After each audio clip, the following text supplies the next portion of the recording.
Bonsoir à tous, heureux de vous retrouver pour une nouvelle émission de Made in Africa, votre magazine économique 100% africain. Ce numéro sera consacré au marché de la sécurité privée, un marché très juteux en Afrique qui pèse plus de 200 milliards de dollars. Terrorisme, conflits, banditisme, les acteurs du secteur surfent sur un sentiment de peur, mais un sentiment de peur réel. Près de 2 tiers des Africains vivraient dans un pays où la sécurité a été malmenée ces 10 dernières années.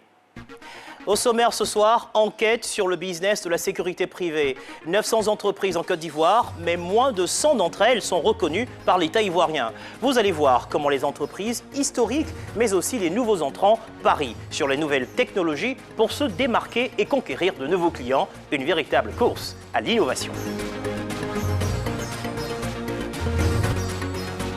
Puis nous prendrons la direction de Johannesburg, la capitale économique de l'Afrique du Sud, l'un des pays les plus dangereux au monde. 52 meurtres par jour, soit un homicide toutes les demi-heures.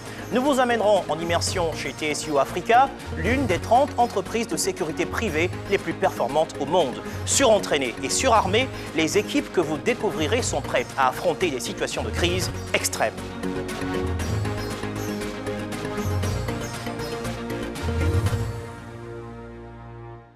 Vous les connaissez sans doute, G4S, Puissance 6, BIP Assistance, Flash Intervention, ce sont les entreprises leaders du marché de la sécurité privée en Côte d'Ivoire.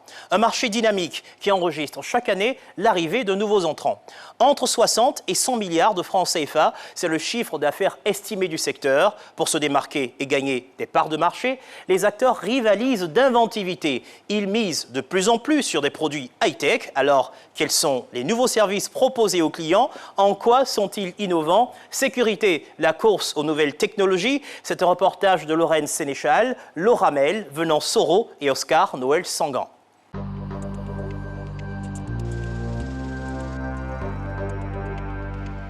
7h30. Comme tous les matins, Djebitra arrive sur son lieu de travail. Dans ce centre commercial où il est chef de poste de la sécurité privée, il entre par le parking pour se diriger directement au vestiaire. Ce t-shirt-là, nous avons ça pour un signe de l'entreprise G4S. Et donc, la tenue est grise, ce qui fait la différence entre la tenue des éléments et le chef de poste. Le badge sert à identifier chacun des agents parce qu'il faut avoir le badge pour être identifié.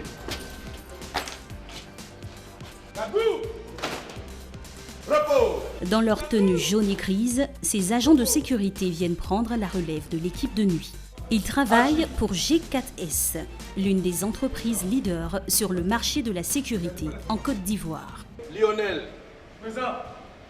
Lima 3. Leur mission, surveiller les entrées et les sorties sur le site, sans oublier la courtoisie. Pour les clients qui arrivent, nous disons bonjour monsieur, bonjour monsieur, bonjour madame. S'il vous plaît. S'il vous plaît. Voilà.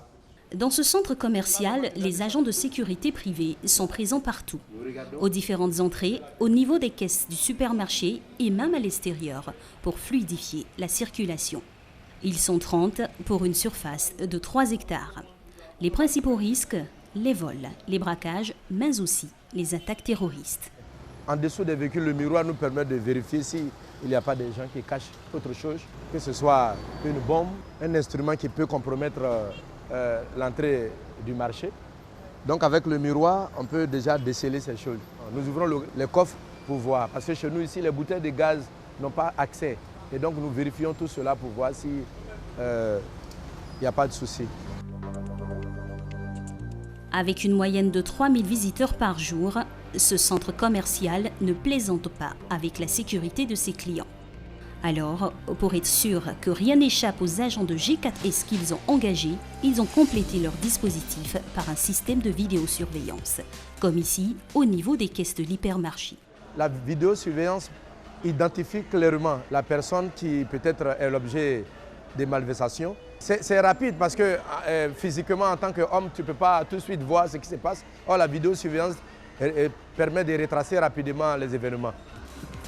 Des équipes, des caméras, tels sont les fondamentaux des sociétés de gardiennage en Côte d'Ivoire. Mais de plus en plus, de sociétés de sécurité privée veulent aller plus loin en intégrant dans leurs offres des produits high-tech, comprenez nouvelles technologies, pour acquérir de nouveaux clients. C'est le cas notamment de G4S. Avec son chiffre d'affaires annuel de 16 milliards de francs CFA, cette multinationale anglo-danoise installée en Côte d'Ivoire depuis 35 ans mise sur l'innovation. Au poste de contrôle de G4S, Jean-Philippe Aka nous présente un nouveau produit qu'il propose à une cinquantaine de leurs clients. À la différence du système de vidéosurveillance classique, ici les caméras ne filment que quand une personne entre dans la pièce. On a le système RSI, qui est un système anti-intrusion avec remontée vidéo. Donc c'est des systèmes qu'on met dans des locaux qui sont généralement hermétiques. Et lorsqu'il y a une intrusion, tout de suite on reçoit une remontée d'alerte vidéo d'environ 10 secondes.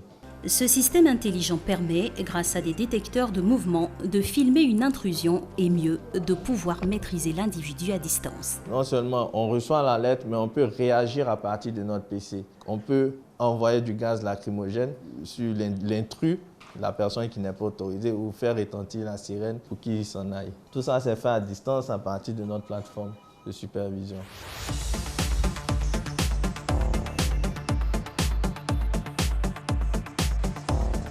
Aujourd'hui en Côte d'Ivoire, on compte pas moins de 900 entreprises de sécurité privée. Des entreprises qui se sont multipliées ces dernières années. C'est surtout après la crise post-électorale 2010-2011 que le secteur a connu un boom de nouveaux acteurs. Pour réguler le marché, l'État a mis en place une procédure de demande d'agrément auprès du ministère de l'Intérieur. Mais depuis 2005, moins d'une centaine d'entreprises se sont conformées à cette nouvelle règle. Une procédure contraignante, mais qui est obligatoire pour toute entreprise qui veut prouver son sérieux. Parmi les sociétés de sécurité agrémentées, Securitex est une nouvelle entreprise ivoirienne arrivée il y a à peine 6 mois sur le marché. Malgré la concurrence, ils n'ont pas hésité à se lancer dans ce secteur. On n'est pas intimidé par la concurrence. La première des choses qu'on a faites, c'est s'assurer qu'on ne rentrait pas par la petite porte. On s'est assuré d'être administrativement en ligne, en règle avec les autorités. S'assurer que l'agrément, tout ce qui est assurant, sur le plan administratif, on est au top. Donc, on n'est pas en train de faire la concurrence avec les 700 sociétés de sécurité. On est plutôt en concurrence avec celles qui ont déjà l'agrément. Si Guy Yalé est nouveau sur le marché, il n'est pas un amateur pour autant. Il a fait l'armée aux États-Unis dans le corps des Marines pendant 8 ans. Puis, en 2005, il intègre une société de sécurité privée en Côte d'Ivoire avant de prendre la direction de Securitex en mai 2017. Son expérience aux États-Unis a radicalement changé sa manière de travailler. On retire de la rigueur, on retire de la capacité à travailler dur, la capacité à aller jusqu'au bout des missions, la capacité à travailler sous pression, sans problème. Et je le vois ici, c'est un travail sous pression. Ce métier, c'est un travail sous pression. Il n'est pas donné à tout le monde. Il a l'air facile de l'extérieur. Alors, pour gagner la confiance de nouveaux clients, il n'hésite pas à accompagner ses équipes commerciales sur le terrain. Cette entreprise vient tout juste d'aménager dans de nouveaux locaux. Rapidement, Guy Yalé remarque une faille de sécurité. Je dis aux clients que d'emblée, avec le mur mitoyen et le positionnement des bureaux qui sont là-bas, qui sont des bureaux assez stratégiques, il est très important qu'on puisse sécuriser cet endroit. D'emblée, ce serait d'installer une clôture métallique, voilà, et doublée d'un système de surveillance. Ça, ce sont les premiers commentaires, les premières observations que je ferai. Voilà. Des conseils précieux pour cette agence de communication qui n'a pas toujours eu de bonnes expériences avec les entreprises du secteur. Surfant sur la peur des gens, de nombreux acteurs se sont autoproclamés experts en sécurité, ce qui a pu donner lieu à des arnaques. On a travaillé avec une entreprise concurrente de celle de Securitex. Alors, pour des petites choses, je veux dire, pour une caméra qui déconne dans le système qu'eux-mêmes ils ont installé, ils nous demandent une facturation. Vous sentez qu'on essaye un peu de vous arnaquer parce Mais que bien sûr, bien sûr. Grâce à son sérieux, en à peine 6 mois, Securitex compte une 50aine de clients et 170 employés, ce qui devrait leur permettre d'atteindre un chiffre d'affaires de 500 millions de francs CFA à la fin de la première année. Pour ce faire, la société ne mise pas seulement sur la clientèle d'entreprise, mais développe aussi une offre pour les clients particuliers. Ella a fait le choix de Securitex il y a maintenant 2 mois. Le mari il voyage beaucoup, donc je suis ici seule avec les enfants. Donc vraiment, je cherchais un système qui allait vraiment me mettre en sécurité, les enfants et moi. Donc on a recherché parce qu'on est nouveau dans le quartier et il y a pas beaucoup de monde encore. Ici, pas de gardien, mais des caméras installées à l'extérieur que Ella peut visionner dans sa chambre, voire même sur son téléphone portable. Ces derniers temps, bon, c'est malheureux de le dire, il y a beaucoup de braquages, de petits vols à l'arraché, des petites choses. Peut-être pas des braquages, je veux dire, extraordinaires, mais des petits vols quand même, des gens qui essaient de sauter les clôtures pour entrer dans les maisons. Et si Ella s'aperçoit de quelque chose d'anormal, il lui suffit d'appuyer sur ce petit bouton près de son lit. C'est un bip qui permet d'envoyer une alerte à Securitex et ça permet aussi de me localiser. Donc avec ce bip, ils savent quelle famille ou bien quelle maison ou bien quelle société qui a sonné et ils appliquent le plus rapidement possible. En moins de 5 minutes, les agents d'intervention de Securitex sont sur les lieux.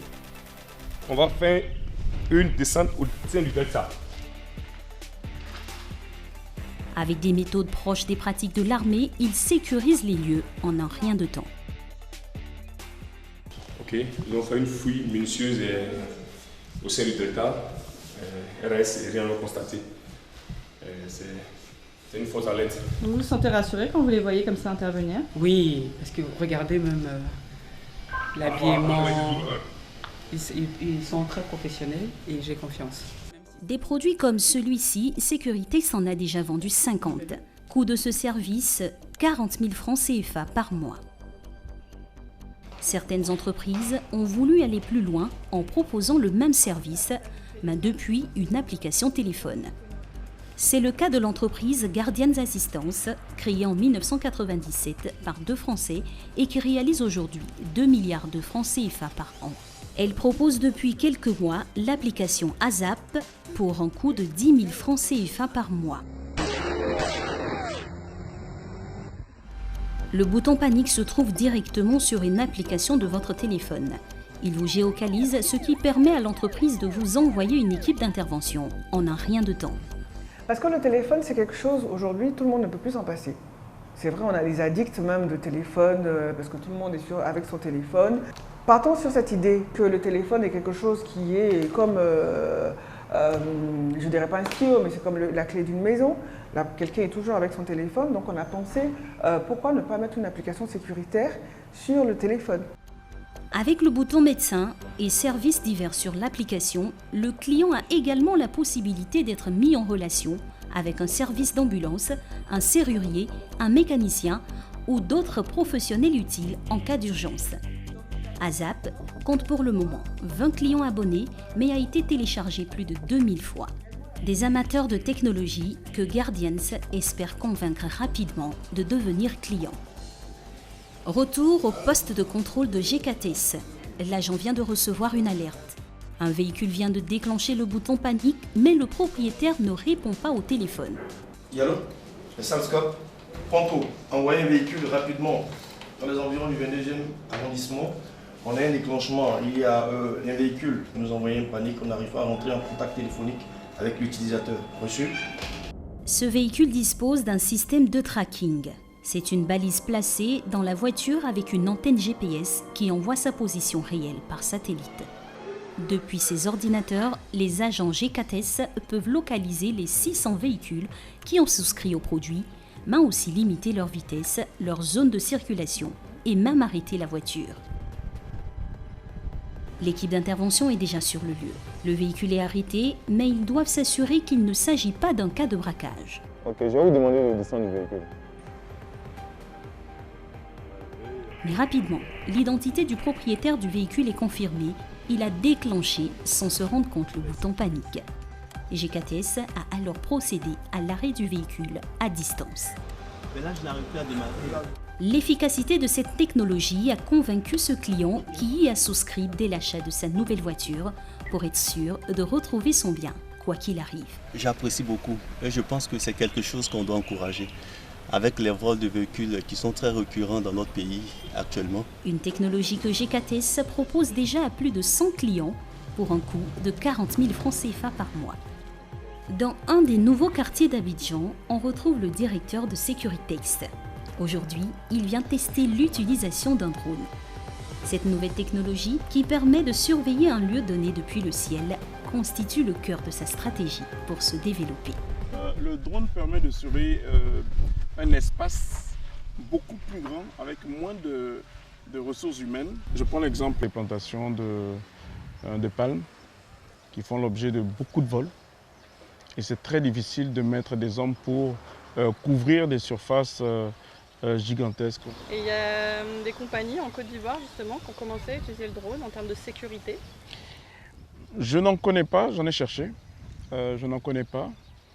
J'espère qu'on gardera la pole position. Faire de la sécurité autrement, parier sur les nouvelles technologies, tel semble être l'objectif des nouveaux arrivants sur le marché de la sécurité privée. Si 80% des demandes de clients sont encore portées sur le secteur traditionnel du gardiennage, nombreux sont ceux qui, dans les prochaines années, devraient succomber aux sirènes de la high-tech pour leur sécurité. Pour débattre ce soir, j'ai le plaisir d'accueillir en plateau Eddy Koula, président de la Fédération des entreprises privées de sécurité de Côte d'Ivoire, Boris Tani, directeur général de BIP Assistance, et Patrick Touré, consultant et formateur en sécurité. Bonsoir messieurs. Bonsoir. Alors Boris Tani, vous aussi, vous êtes sur la technologie. Exactement. Alors c'est important aujourd'hui, c'est aujourd'hui stratégique dans le développement de la sécurité privée. Exactement. Du point de vue marketing, toutes les compagnies de sécurité proposent pratiquement les mêmes produits. Donc la technologie est un moyen pour chacun de se démarquer, c'est un moyen de créativité, c'est un moyen aussi de mieux s'adapter aux besoins du client en fait. Donc la technologie est vraiment le backbone, est vraiment très importante pour la compagnie. Alors c'est très important, dites-moi en quelques mots, est-ce que vous avez plus de dissuasion ou d'intervention ? On a les deux sont couplés, je dirais. Par exemple, en technique de dissuasion, nous avons des systèmes, comme on l'a vu dans le reportage, nous avons des systèmes d'anti-intrusion. Cependant, dès que l'alarme est déclenchée, nous faisons parvenir, comme on l'a vu aussi dans le reportage, des équipes d'intervention, soit des motos ou des voitures qui viennent intervenir sur le site en besoin. Est-ce qu'on peut considérer que ces technologies, Patrick Touré, sont réservées à une clientèle aisée ? Je dirais elles ont un coût, mais aujourd'hui, ces coûts sont relativisés puisque, je dirais, avec l'évolution de technologie, vous avez aujourd'hui, je dirais, des coûts qui sont abordables par tous. Où on va? C'est quoi l'avenir? Quelles sont les technologies qui vont porter les secteurs dans les prochaines années?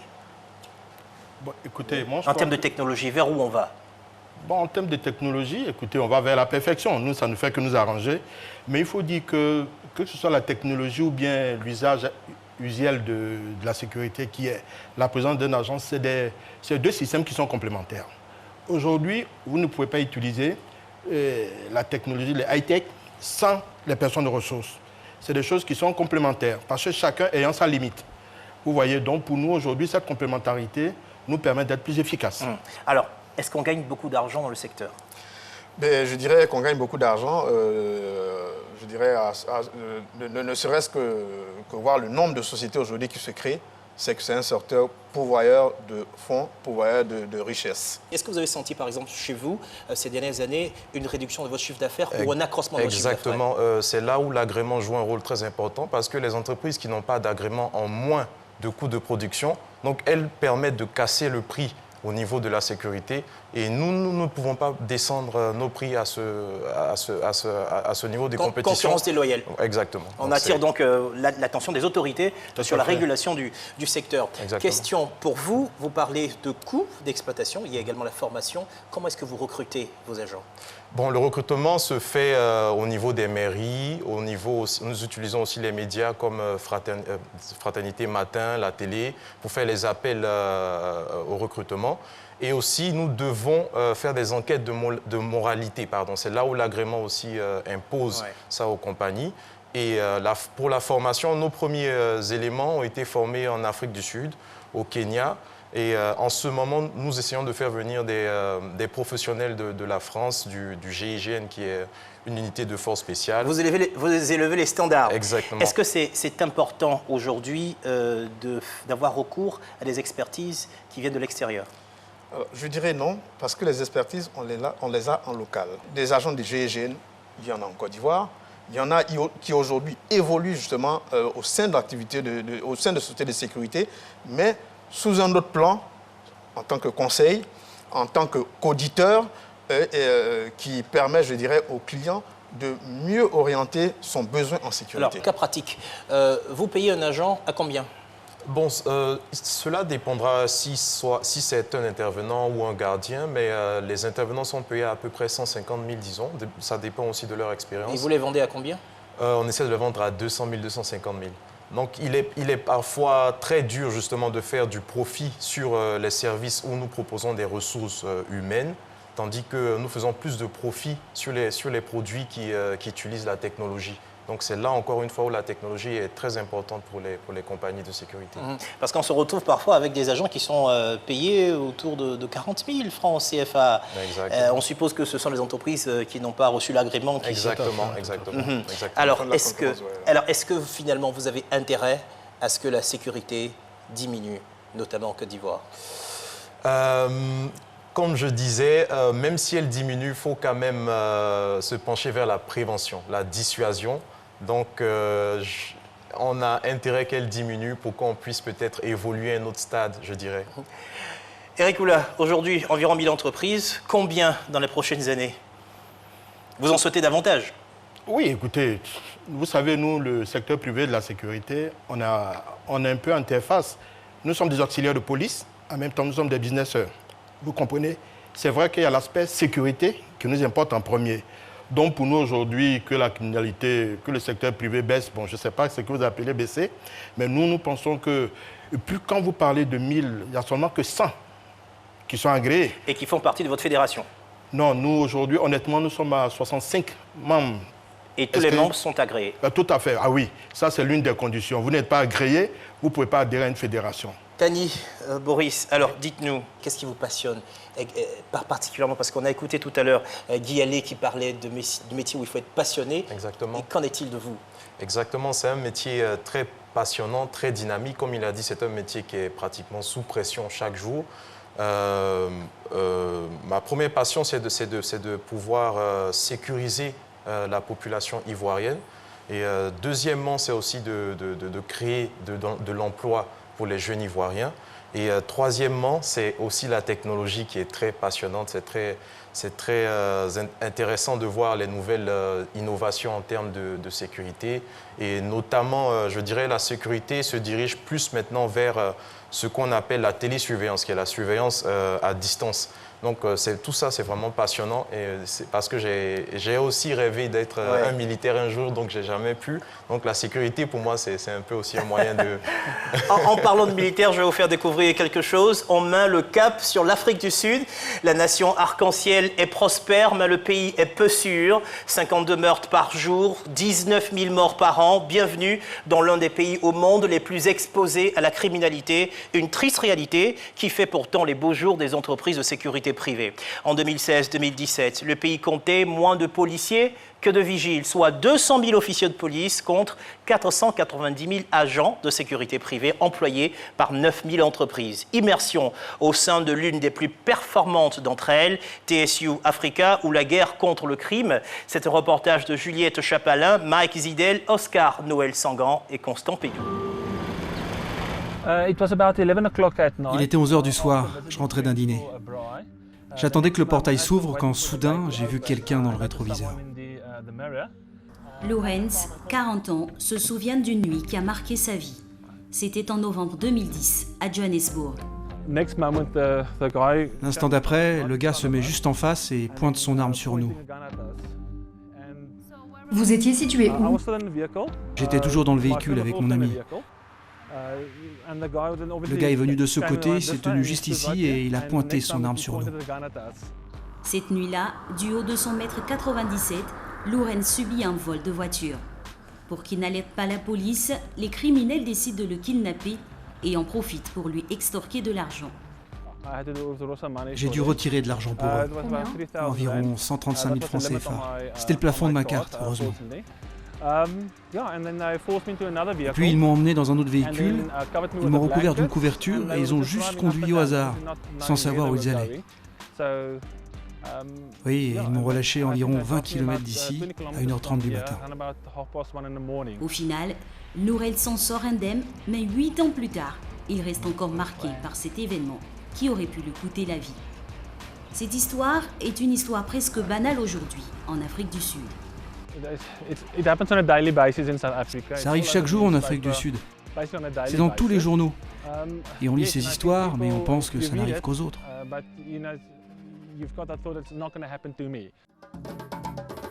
Bienvenue dans le pays le plus développé du continent africain, mais aussi le plus dangereux. Kidnapping, vol à main armée, vol de voiture, viol, le crime est roi en Afrique du Sud. L'Afrique du Sud, notre crainte, ce n'est pas tant le niveau de criminalité que le fait qu'il y ait des armes à feu impliquées dans la plupart des crimes. L'Afrique du Sud, c'est un homicide toutes les demi-heures, 52 meurtres par jour, 19 000 morts par an, des chiffres vertigineux. Face à des autorités policières dépassées par ce taux de criminalité en hausse, les citoyens et les entreprises surveillent leurs arrières en ayant recours à des compagnies de sécurité privées. Un business florissant que se partagent quelques grandes entreprises, comme TSU Africa, l'une des plus renommées sur le marché. Cours de conduite en situation d'urgence, exercice de tirs à balles réelles, analyse des risques majeurs, protection des témoins, équipe de support tactique, service armé. L'entreprise propose aujourd'hui plus d'une vingtaine de services de sécurité à l'échelle du continent africain. Plongez dans les coulisses d'une entreprise dont la promesse est de vous maintenir en vie dans des situations de crise extrême.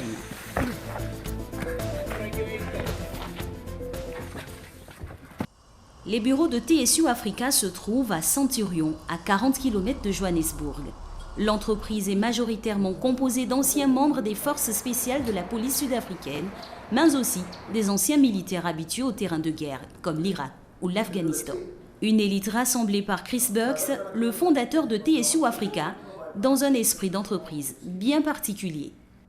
Culture de la virilité, du dépassement de soi, de l'entraide, les bureaux de TSU sont chargés de l'histoire de leurs guerriers. J'ai fait partie de la police sud-africaine. Je suis resté pendant 9 ans et demi. Durant cette période, j'étais dans l'unité des forces spéciales. Vous voyez, c'était notre uniforme à l'époque. Et dans cette unité, nous gérions des prises d'otages. Nous opérions dans le monde de la sécurité rapprochée, surtout avec les présidents comme Nelson Mandela.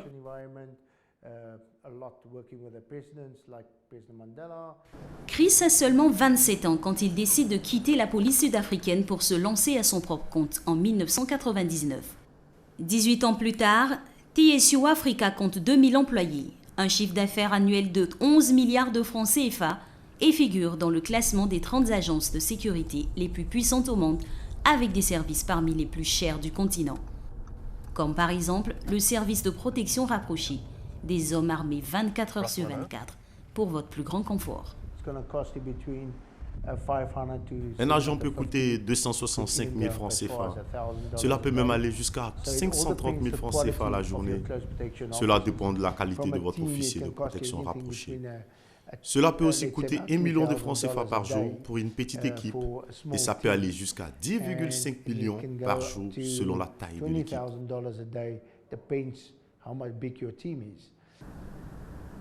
Une offre au tarif élevé, mais sa clientèle est constituée de firmes internationales de renom qui ont les moyens de payer. Comme ce manager en sécurité d'une compagnie d'assurance américaine. Ce matin, il fait le point sur ses bureaux stratégiques qui requièrent une vingtaine de missions par an. Je pense que c'était bien qu'on se voit pour faire le point sur le nouvel an. J'ai dû me rendre de toute urgence dans le pays où nous devions faire évacuer les équipes. Notre principale crainte, c'était d'être arrêté à la frontière. Ce client débourse 180 millions de francs CFA par an pour assurer la protection de ses hommes d'affaires en Afrique du Sud, au Kenya et en Ouganda. Une dépense dont il ne peut se passer aujourd'hui. Quand vous faites du business en Afrique, il y a toujours un coût. Mais on ne peut pas fixer une limite de prix à la sécurité.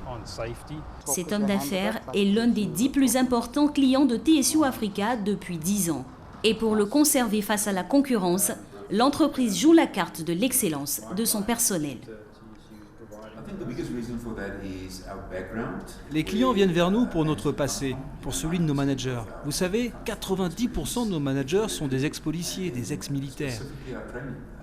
Mais les gens viennent surtout pour notre formation, car tout ici tourne autour des entraînements, surtout ceux qui ressemblent à ceux des services spéciaux. La formation des équipes, c'est le nerf de la guerre pour le patron de TSU Africa, son principal atout commercial. C'est dans cette salle de classe que les employés de l'entreprise sont coachés par la crème de la crème des instructeurs. Il y a 4500 kidnappings par an. Quand j'étais dans ce service de police entre 2015 et 2017, il y a eu 8 kidnappings, dont la rançon était au-dessus d'1,6 milliard de francs CFA. Notre job, c'est de prendre en charge les familles, leur apporter notre aide.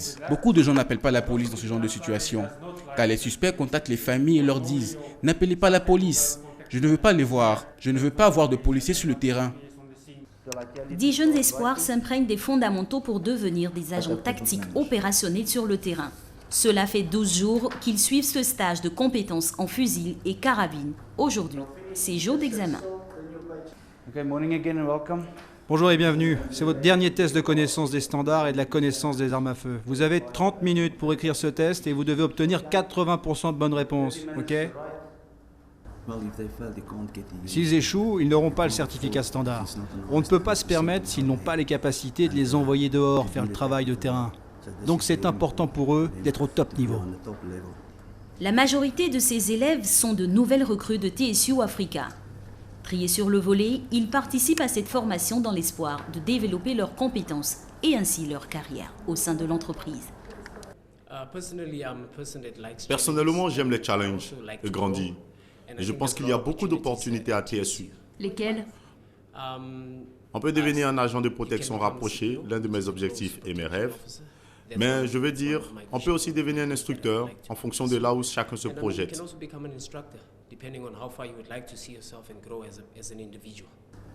Mais ces stages sont également ouverts au grand public dans le but d'attirer de nouvelles recrues. Et dans ce cas, c'est payant. Yvon, par exemple, a terminé le lycée il y a 2 mois. Le jeune homme de 19 ans a déboursé 1,5 million de francs CFA pour suivre ce stage de haut niveau. Je considère définitivement ce stage comme un investissement, car c'est une bonne porte d'entrée vers l'industrie de la sécurité. Pourquoi cet endroit ? J'ai énormément appris sur le fonctionnement et le maniement des armes à feu et j'espère être plus efficace après ce stage. Après le test écrit, vient l'action, la partie préférée de ces jeunes en quête de sensations. Les instructeurs emmènent les 10 élèves sur un stand de tir très connu de la région, un lieu où s'entraînent les meilleurs tireurs professionnels. Ok tout le monde, prenez les kits, sortez les munitions du 4x4 et les autres, prenez les cibles et installez-les. Et pour bien commencer, distribution générale des armes. Du pistolet de poing à l'AK-47, une large gamme essentielle au métier de la sécurité en Afrique du Sud, car dans ce pays, plus de 60% de vols sont des attaques à main armée. C'est un 9 mm qu'ils vont utiliser. On a aussi un Glock 19 qu'ils manieront aussi.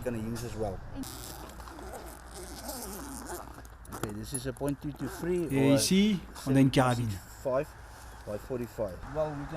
Nous allons voir comment ils les manient. Nous allons leur mettre la pression. leur crier un peu dessus. Car c'est très important pour nous de savoir s'ils seraient capables de travailler au milieu d'une fusillade. Début du premier exercice, on balle dans le chargeur. Sans pitié, Jones coach les élèves comme il entraînait l'élite de la police sud-africaine. Il fut un temps.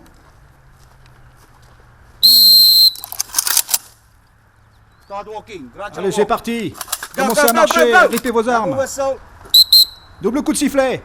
Déverrouillez. Et partez. Vite, vite, vite, vite, vite.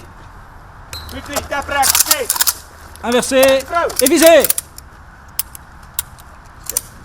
L'instructeur, qui a aussi fait la guerre en Irak, prend cette mise en situation très au sérieux. En conditions réelles sur le terrain, ses apprentis n'auraient pas le droit à l'erreur. Alors Jones, l'instructeur, décide de passer au niveau supérieur. Ils ont passé la technique. Donc pour compléter cette étape, on passe au niveau supérieur avec les armes. Donc maintenant, on va y jouer pour de vrai. Place aux tirs à balles réelles. La tension monte pour les élèves. C'est pour moi ma partie préférée, mais c'est aussi très dangereux. C'est pour ça qu'on doit écouter les instructions, appliquer les consignes de sécurité. C'est d'ailleurs Wayne qui entame les hostilités.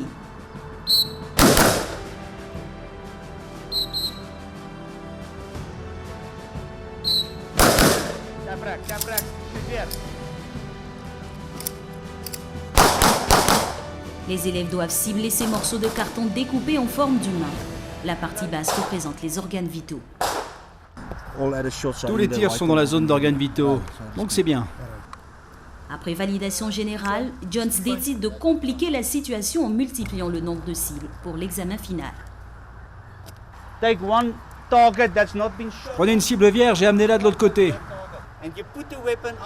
Si vous ne mettez pas la sécurité, c'est 5 secondes de pénalité. Celui qui réalisera ce parcours de combattant en un temps record sera élu premier de classe et verra s'offrir ses perspectives de carrière au sein de TSU Africa.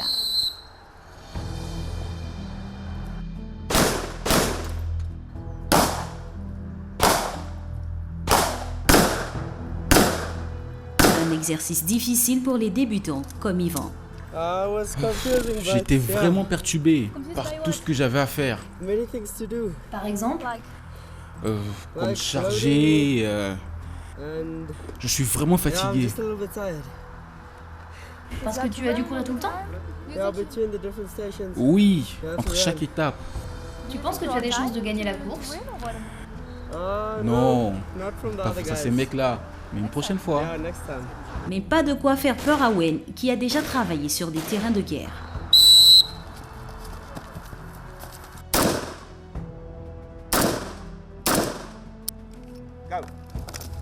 Un exercice de mise en situation que les instructeurs ont déjà rencontré dans la vraie vie. C'est le genre d'exercice que nous avons expérimenté. Courir d'une cachette à l'autre. Et par chance, vous restez en vie si vous êtes alerte et prenez les bonnes décisions.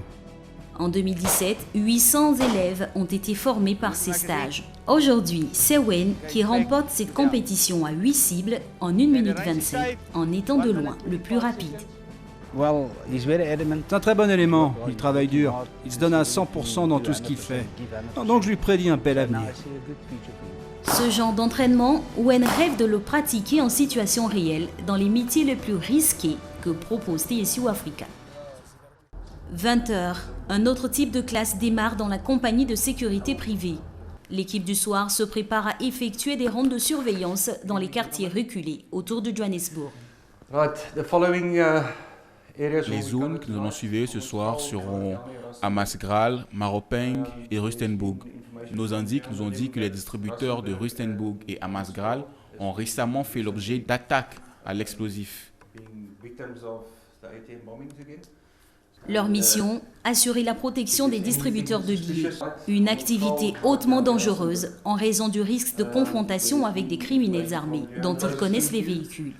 Pour lutter contre le crime, chaque soir, les membres de l'équipe se préparent, comme pour aller sur un terrain de guerre. Nous avons la carabine AR-15, puis le pistolet 9 mm HKP-8, ainsi qu'un Vector LM6. La tension est palpable chez ces agents qui figurent pourtant parmi les mieux entraînés du pays. Je pense qu'il y a de la peur en chacun d'entre nous, car nous ne savons jamais ce qui nous attend sur site. Et certains de nos agents ont déjà dû faire face à des fusillades. Les membres de l'équipe sont répartis 2 par 2 dans des voitures blanches qui ressemblent aux véhicules de taxi de Johannesburg. Une tactique destinée à tromper les criminels. Plus que quelques minutes avant le départ, l'équipe accorde ses talkie-walkie et ne se sépare jamais sans effectuer un petit rituel. Bonne chance. Bonne chance, bonne chance, bonne chance. Ah, c'est un truc qu'on fait entre coéquipiers pour souhaiter aux gars bonne chance pour la nuit et qu'ils reviennent sains et saufs demain matin. Ce soir, Eugène et Fondo rouleront 400 km pour couvrir la province de Hammanskraal. Ils s'arrêteront pour vérifier une vingtaine de distributeurs de billets. En décembre dernier, ces attaques à l'explosif ont été enregistrées dans cette zone. L'un vérifie le distributeur, tandis que l'autre le couvre. On se couvre l'un l'autre pour pouvoir sortir de là aussi vite que possible. Donc en gros, ce qu'on fait, c'est qu'on vérifie la porte, on regarde si elle est fermée à clé, qu'il n'y ait pas de marque d'effraction, car la monnaie est à l'intérieur. Parfois, quand on arrive, les volets des distributeurs sont ouverts, car ce qu'ils font, c'est qu'ils les bourrent d'explosifs et les font sauter.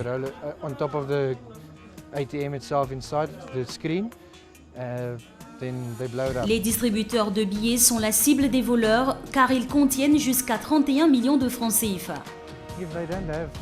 S'ils n'utilisaient pas notre service, ils perdraient beaucoup plus d'argent avec les explosions des machines et les distributeurs éventrés. Mieux vaut prévenir que guérir. Ce soir, les 3 premiers arrêts se passent sans encombre pour le duo. Mais au 4e stop, la situation se corse. Nous avons un problème ici avec la porte fracturée. Message à l'unité Tango 01. Si bien que Eugène appelle en renfort l'homme chargé de la sécurité de nos équipes ce soir-là. Il redoute la présence d'explosifs dans ce distributeur. Quand je suis arrivé, j'ai trouvé la porte ouverte. Qu'est-ce que cela signifie? Ça veut probablement dire qu'ils veulent venir ce soir faire exploser le distributeur ou découper le coffre ici. Vous avez peur qu'ils reviennent? Assurément, oui. C'est très probable qu'ils reviennent. L'argent est toujours à l'intérieur, mais les bandits ont réussi à ouvrir la porte et contourner l'alarme du capteur sensoriel grâce à un simple aimant, du travail de professionnel.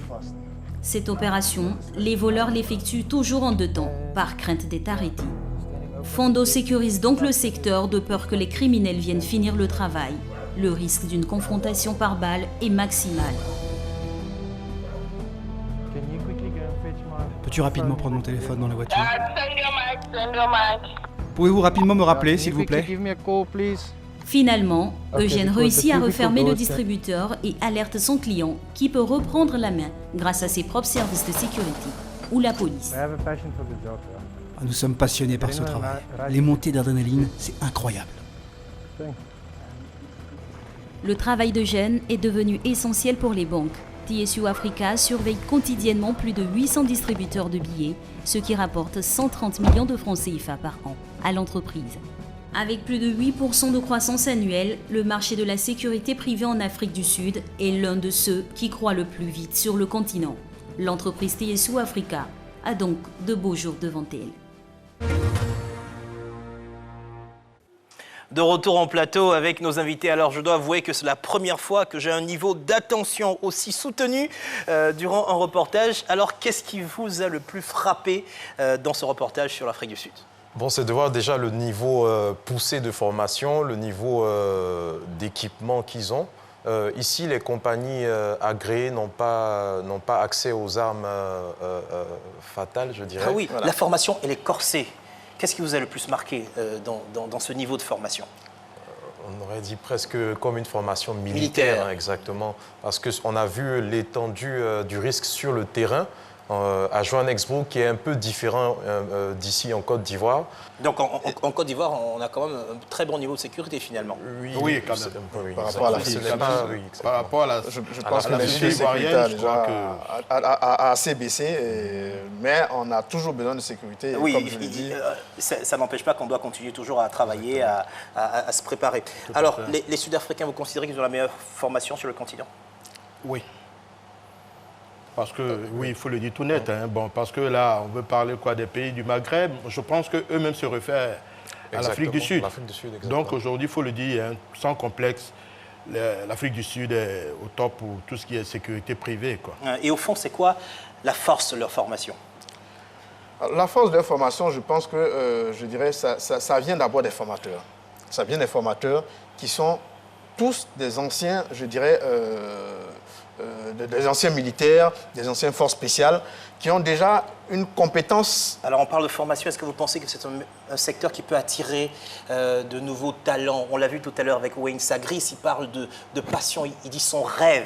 Il parle de passion, il dit son rêve c'était de faire la sécurité rapprochée. Est-ce que vous pensez qu'aujourd'hui c'est un secteur qui peut attirer des passionnés? Effectivement, nous avons déjà l'aide de beaucoup d'anciens militaires. Nous avons aussi l'introduction de beaucoup de personnes qui sont professionnelles au niveau des arts martiaux, qui commencent aussi à intégrer le niveau de la sécurité. Donc vraiment, c'est un secteur qui commence à intéresser beaucoup de personnes. Est-ce qu'il faut forcément aimer avant d'intégrer le secteur? Bon, moi, je ne connaissais pas trop le secteur avant de m'y introduire, mais j'ai été passionné par la rigueur qui s'y trouve et le sérieux au niveau opérationnel, au niveau logistique. Ça demande un niveau d'organisation vraiment pointu pour pouvoir être efficace. Oui. Vous avez tous géré, vous gérez toujours des sociétés de sécurité privée. Chez vous, avez-vous déjà perdu des hommes dans une intervention? Malheureusement, oui. Malheureusement, oui. C'est très triste, mais nous assurons de faire toutes les démarches que nous devons faire moralement aux yeux de la famille des éléments que nous avons perdus.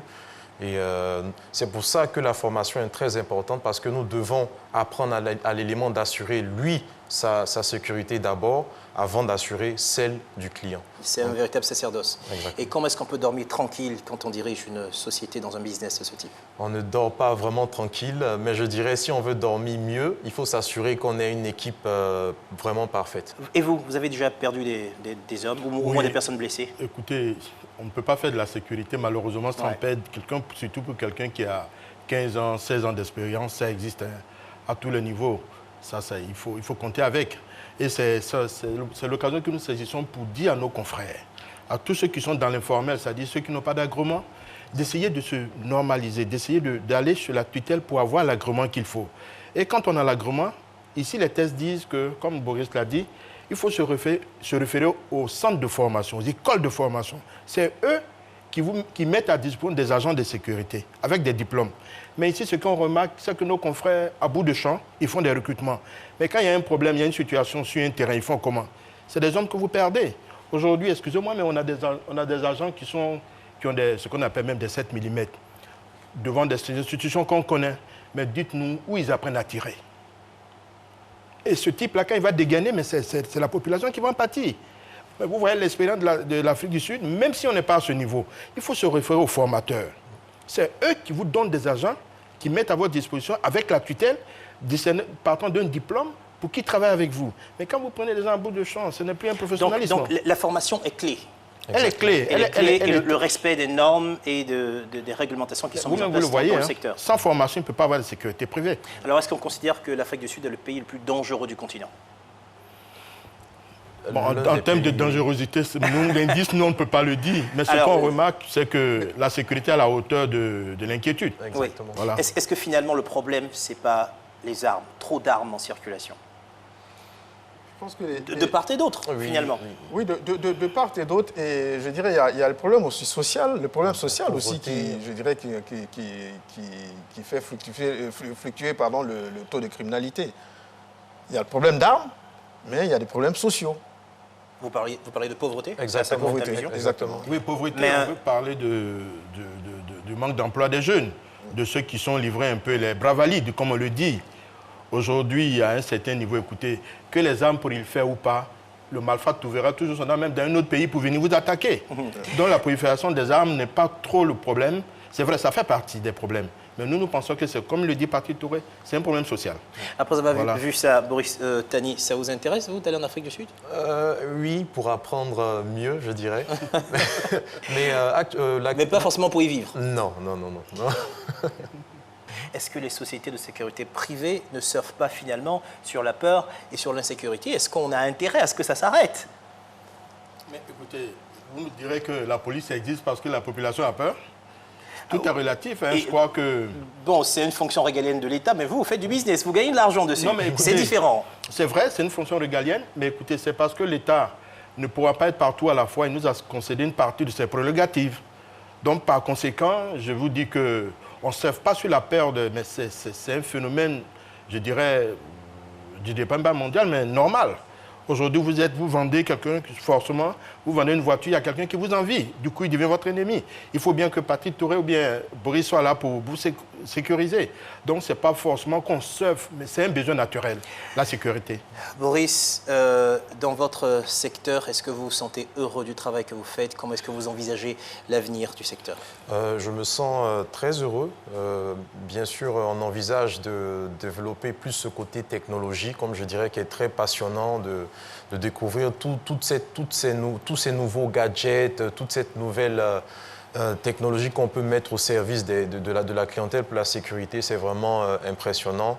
Et j'adore aussi, comme je l'ai dit, ce côté opérationnel, ce côté un peu paramilitaire, je dirais, qui demande beaucoup de rigueur et d'organisation. Et ça sera, messieurs, le dernier mot. Il ne me reste plus qu'à vous dire merci, chers invités, d'avoir participé à cette émission. Merci à vous aussi de l'avoir suivi. Je vous donne rendez-vous le jeudi 15 février pour un nouveau numéro de Made in Africa. Vous pouvez retrouver cette émission sur notre site internet www.rti.ci ou sur l'application RTI Mobile. Vous pouvez aussi nous suivre sur les réseaux sociaux, Made in Africa sur Facebook et Made in Africa TV sur Instagram et Twitter. Merci à tous ceux qui m'ont aidé à préparer cette émission. Merci aux équipes de production d'Éléphant Africa. Merci aux équipes de la RTI pour la réalisation. Je vous souhaite une très bonne suite de programmes sur RTI 1.